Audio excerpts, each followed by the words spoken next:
ओम नमः शिवाय। भाइयों और बहनों, आज अपन तुलसी पीठ के पीठाधीश्वर जगत गुरु श्री राम भद्राचार्य जी की कुंडली का स्टडी करेंगे। इनकी कुंडली में ऐसी क्या विशेषता थी जिसके कारण ये प्रखांड विद्वान, कई भाषाओं के ज्ञाता, लेकिन आंख से जो है ये अंधे हैं। तो सबसे पहले अपन देखते हैं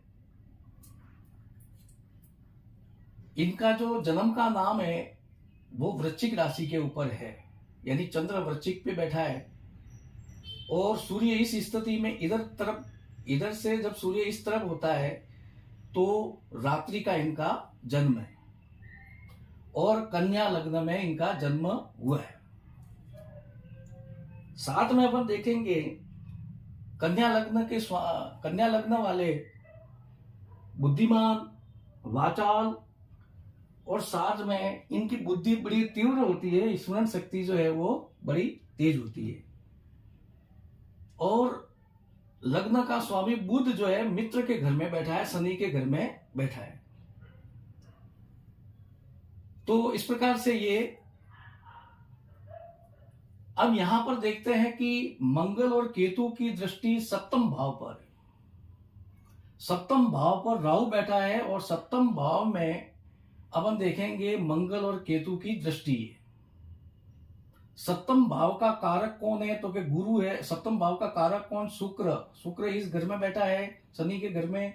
सप्तम भाव का मालिक गुरु नीच राशि का होकर के बैठा है और इस कारण से दाम्पत्य सुख से ऐसे व्यक्ति दूर रहते हैं। इनको दाम्पत्य सुख जो है वो नहीं मिला, यानी दाम्पत्य सुख जो है इनके लिए नहीं के बराबर है, यानी दाम्पत्य सुख से कोई लेना देना ही नहीं है, जो अध्यात्म के क्षेत्र में नाम कर जाते हैं।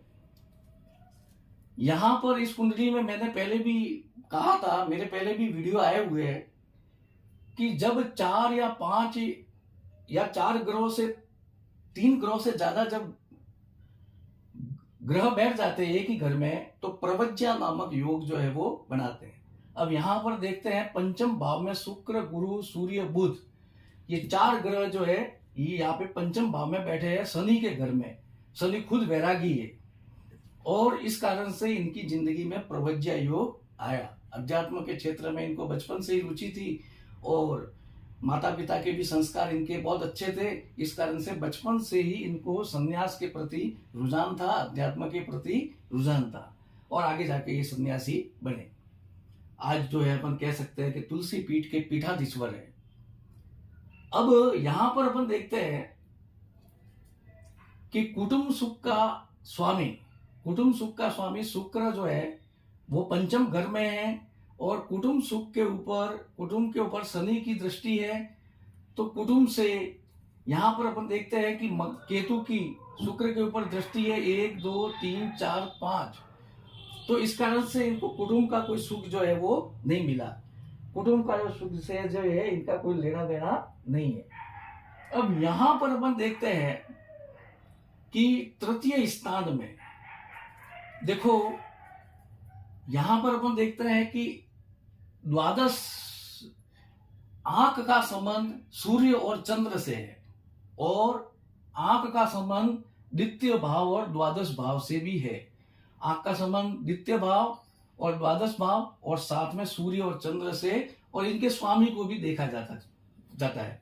अब यहां पर देखते हैं कि द्वितीय भाव का स्वामी शुक्र जो है वो द्वितीय भाव पर शनि की दृष्टि है।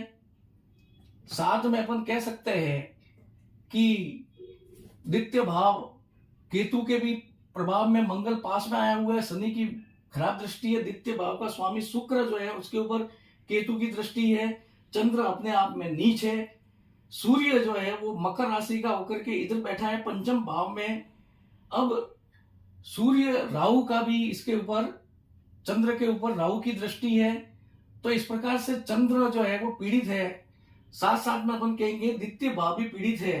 अब द्वादश भाव की बात करें तो द्वादश भाव का स्वामी सूर्य जो है मकर राशि में यानी शनि के घर में है और शनि जो है वो सूर्य के घर में, शनि और सूर्य के बीच में राशि परिवर्तन योग है, और इस कारण से राशि परिवर्तन योग होने के कारण से शनि इस स्थान में होने के कारण से ये भाव भी जो है वो खराब हो गया है और सूर्य शनि के प्रभाव में आ गया है, तो ये भाव भी जो है वो दूषित हो गया है।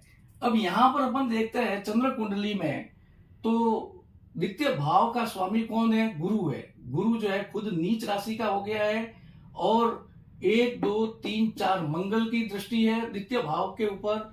साथ में शुक्र जो है वो तृतीय भाव में बैठा है, द्वादश भाव का स्वामी, और इसके ऊपर 1 2 3 4 5 शुक्र के ऊपर केतु की दृष्टि है। साथ में अपन कहेंगे राहु की 7 8 और 9, 7 की दृष्टि ये 8 और 9, यानी चंद्र के ऊपर राहु की दृष्टि है, इसलिए सूर्य और चंद्र का भी प्रभाव जो है खराब हो जाता है। इस कारण से इन्होंने कहते हैं कि 2 महीने के अंदर ही, जन्म के 2 महीने के पश्चात इन्होंने अपनी दृष्टि खोली थी और बहुत उपचार करने के पश्चात भी इनकी दृष्टि वापस लौटी नहीं है। अब यहां पर अपन देखते हैं कि विद्या स्थान का स्वामी, यहां पर आंख को तो नुकसान हुआ, विद्या भाव का स्वामी जो है वो है शनि। शनि जो है द्वादश भाव में सूर्य के घर में है और सूर्य जो है द्वादश भाव का स्वामी होकर के विद्या स्थान में, इसलिए ऐसे लोगों की जो है, और विद्या स्थान में 4 ग्रह बैठे हैं, बुधादित्य योग भी बनता है। अपन कहेंगे 7 8 9 और 10 बुधादित्य योग भी बनता है, गुरु सूर्य का भी योग बनता है, शुक्र बुध का भी। इसलिए 4 ग्रह होने के कारण से ये कई भाषाओं के विद्वान हैं। विद्या क्या, वेद वेदांग पुराण सभी विषयों के, कितनी तो भाषाओं के, ये बहुत सारी भाषाओं के ज्ञाता है, तो इतने प्रखंड विद्वान हैं। कहते हैं कि राम जन्मभूमि के अंदर इन्होंने ही ऐसे प्रमाण दिए जिसके कारण से मंदिर वहां पर है, इसका जो है वो प्रमाण जो है वो सिद्ध हुआ। अब आगे अपन देखते हैं जैसे चंद्र कुंडली के अंदर, चंद्र कुंडली में यहां पर विद्या स्थान पर मंगल और केतु की दृष्टि है, चंद्र कुंडली में राहु है। अब चंद्र कुंडली में गुरु जो है वो तृतीय स्थान में। अब यहां पर देखते हैं तो तृतीय स्थान में गुरु जो है शुक्र बुध और सूर्य के साथ में है, और इस कारण से तृतीय स्थान में ये बलवान हो गया है। यहां पर 1 2 3 4 1 2 3 4 5, तो ये बलवान है। अब राहु और मंगल केतु जो है विद्या स्थान पर स्वामी। अब यहां पर मैंने कहा था कि ये अपने सप्तम भाव में राहु है, और सप्तम भाव में राहु होने के कारण मंगल केतु की दृष्टि है, साथ में 7 शनि की यहाँ पे क्रूर दृष्टि है, और यहाँ पर जो है मंगल की दृष्टि है। इस कारण से इनको दाम्पत्य सुख जो है, शुक्र कारक भी है लेकिन ये सूर्य के साथ में अस्त है, इस कारण से इनको दाम्पत्य सुख जो है वो नहीं मिला। अब हम बात करते हैं कि जनता जनार्दन का भाव गुरु, यहां पर गुरु जो है तृतीय भाव में चंद्र कुंडली में, और यहाँ पे गुरु जो है वो यहाँ पर है, और जनता जनार्दन का कारक जो है चंद्र है, गुरु है। तो गुरु खुद 4 ग्रहों के साथ में स्थित है, शुक्र के साथ में भी है, बुध के और सूर्य के साथ में भी है, और 1 2 3 4 मंगल की मित्र दृष्टि है, और केतु की जो दृष्टि है वो केतु मोक्ष का कारक है, गुरु को देख रहा है। इस कारण से जनता जनार्दन का इनको सहयोग रहेगा, जनता इनको चाहने वाली होगी और जनता का इनको सही। लेकिन भूमि का कारक मंगल जो है केतु से पीड़ित होने के कारण से, राहु से पीड़ित होने के कारण भूमि का सुख इनको मिला नहीं है, और ऐसे सन्यासी लोगों को भूमि से कोई लेना देना भी नहीं है। अब यहां पर अपन बात करते हैं आध्यात्म का कारक। अध्यात्म का भाव का जो स्वामी है, आयुष्य स्थान का स्वामी मंगल केतु के साथ, राहु के साथ, और इसका जो स्वामी है बुध जो है वो अपने आप में स्ट्रांग है, साथ में आयुष्य का कारक शनि और सूर्य, ये शनि स्थित है, और आयुष्य का कारक मंगल जो है वो इधर है, आयुष्य के स्थान पर इसकी दृष्टि है, इस कारण आयु जो है इनकी अच्छी रहेगी। अब धर्म क्षेत्र का स्वामी जो है वो है शुक्र, और वो जो है मित्र राशि 10वें भाव में, 10वीं राशि मकर के अंदर बैठा है। साथ में यहाँ पर तीसरा भाव का स्वामी यानी कर्म स्थान का स्वामी बुध, और धर्म स्थान का स्वामी शुक्र और बुध की जो है युति हो रही है, इसलिए न चाहते हुए भी ऐसे लोगों का राजयोग बनता है। और इनके कुंडली में राजयोग है। तो राजयोग है, इस कारण से सब कुछ सुविधा इनको जो है वो राजयोग ये देता है। भले वो इनसे ज्यादा मोह नहीं रखेंगे, लेकिन फिर भी इन चीजों की जो है वो सुविधा जो है इन लोगों को मिल जाती है, ऐसे कुंडली वालों को मिल जाती है। तो कुंडली में राजयोग है। अब यहां पर अपन देखते हैं कि यहां पर चंद्र और सूर्य ये है स्वामी। अब साथ में अपन देखेंगे कि धर्म और कर्म भाव के स्वामी यहाँ पे पंचम भाव में स्थित है, और पंचम भाव में स्थित होने के कारण से ये मजबूत है, और तो इनका कर्म भी अच्छा रहेगा, यश भी फैलेगा, कीर्ति भी फैलेगी। पिता का इनके जीवन में बहुत सहयोग रहा धार्मिक संस्कार देने में, और धर्म के क्षेत्र में भी इनकी वृद्धि होगी। केतु की दृष्टि 7, 8, 9 और केतु की दृष्टि धर्म भाव पर है। साथ में केतु की दृष्टि जो है 5वें भाव में शुक्र के ऊपर भी है, यानी शुक्र जो है केतु के प्रभाव में यानी मोक्ष के प्रभाव में है। तो ऐसे लोगों का जीवन जो है वो मोक्ष के लिए ही होता है, संन्यास के लिए ही होता है। शनि वैराग्य का कारक खुद जो है मोक्ष स्थान में, द्वादश स्थान में, तो इस कारण से ऐसे व्यक्तियों का, और शनि जो है वो पंचम भाव का स्वामी है, साथ साथ में इस भाव का भी स्वामी है।